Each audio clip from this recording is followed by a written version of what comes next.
Shavua Tov, everyone. The parsha this week in Israel is Balak, and I think that if there's ever been a more clear parallel between the parsha and the times that we're in, this is it.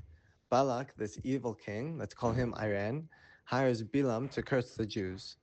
And Bilaam is met by many dignitaries sent by Balak, and he's convinced to go with them and to curse the Jews with his ayin, hara.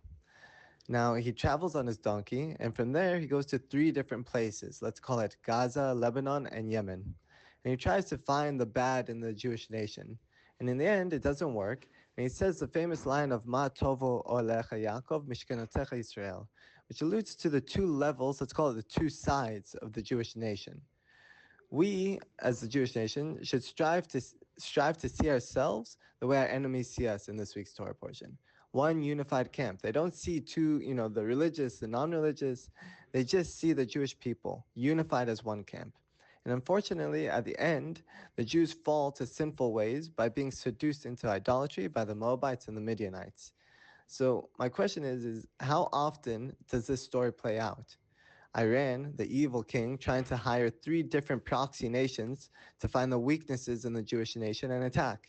On October 7th, we saw what happened when that moment of Hashem's wrath was allowed to manifest. But generally, we are protected. It's only when the world looks at us badly that we begin to look at each other favorably. Jews on both sides are not different. We may dwell in different places, but we're not. And the most important thing is to use ayin tov, to see the best in each other, to see the good in each other. Someone once told me that if you ever get bored in a conversation, try to find the interesting, relatable point of what that person is speaking about so that you can relate to it and you can appreciate and enjoy the conversation and what they're saying. We cannot fail the way that we did at the conclusion of this week's Torah portion, to fall into sin due to overindulgence, which means that allowing ourselves to see the worst in our brothers, I understand it might feel pleasurable, but it's not holy.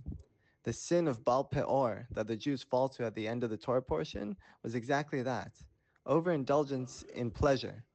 We have to learn to guard and protect both ourselves and our brothers and sisters, both in word and in deed. Shavua Tov.